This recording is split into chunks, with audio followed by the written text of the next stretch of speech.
형제 자매 여러분, 오늘은 조심스럽지만 반드시 다뤄야 할 주제를 하나 나누려 합니다. 최근 한 구독자분께서 이재명 대통령의 발언이 담긴 쇼츠 영상을 보내주셨습니다. 그 영상에서 이재명 대통령은 대통령이 되기 전 이렇게 말했습니다. 공공기관 등에서 남녀 간 채용 차별을 없애고 성평등 교육을 강화하며 남녀 차별금지법을 제정하겠다. 그런데 이 발언을 두고 많은 목사님, 성도님들이 이재명 대통령이 동성애자를 보호하겠다는 법을 만든다, 반성경적이다며 공격하고 있었습니다. 기독교인이라면 익히 알고 있을 것입니다. 제가 목사님들의 한결같은 공격을 근거 없는 공격이라고 말한 바 있는데요.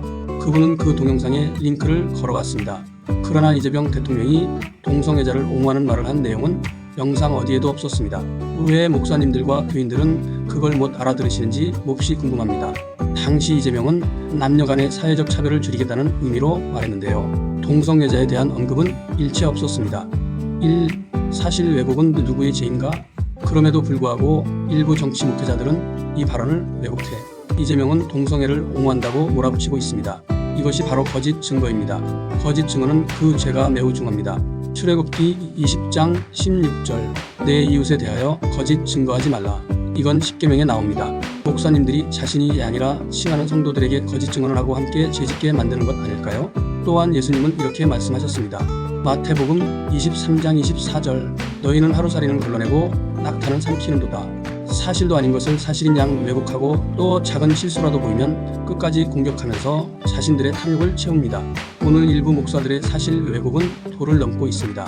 자신들의 정치적 목적을 위해 상대를 악마화하는데 앞장서 공격하고 선동합니다. 이는 큰 죄입니다.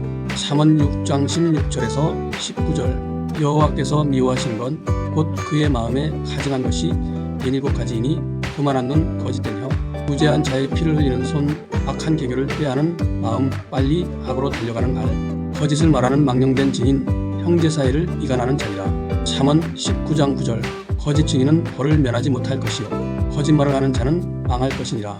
성경은 거짓에 동조하는 것도 그 죄가 작지 않다고 말씀하십니다.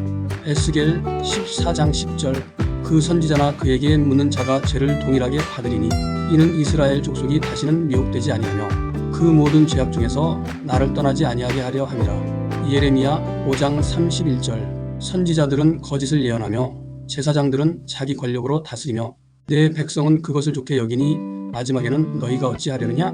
이 동성애는 죄입니다. 하지만 사람을 차별하는 것도 죄입니다. 레위기 18장 22절 너는 여자와 동침함 같이 남자와 동침하지 말라. 이는 가증한 일이니라. 로마서 1장 27절 남자들도 남자와 더불어 부끄러운 일을 행하여 그들의 그릇 때문에 상당한 보응을 그들 자신이 받았느니라. 그러나 형제 여러분, 동성애자도 하나님의 형상대로 지어진 영혼입니다. 우리는 그들의 죄는 미워하되 죄인은 사랑해야 합니다. 차별하지 말라는 말은 그 죄를 용인하라는 뜻이 아니라 그 영혼에게 복음의 기회를 주라는 의미입니다. 3. 이재명 대통령의 진심과 교회의 반응. 이재명 대통령이 말한 차별금지법은 동성애를 지지하자는 말이 아니었습니다. 그는 남녀 간의 고용차별, 사회적 불균형을 바로잡고자 했습니다. 그의 말은 정치적 이득을 노린 발언이 아니었고 약자를 보호하고자 하는 정의로운 마음에서 비롯된 정의로운 정치인의 말이었습니다. 차별하지 않는 것은 오히려 하나님의 뜻에 부합합니다. 미가 6장 8절 여호와께서 내게 구하시는 것은 오직 정의를 행하며 인애를 사랑하며 겸손히 내 하나님과 함께 행하는 것이 아니냐? 그런데 오늘날 많은 교회들은 진리를 왜곡하고 하나님의 정의보다 자신들의 권력을 더 우선시합니다. 그들은 약자를 보호하지도 않습니다. 오히려 성경에서 그 많은 과부의 헌금을 강요합니다. 그리고 성경을 밥 먹듯 왜곡합니다.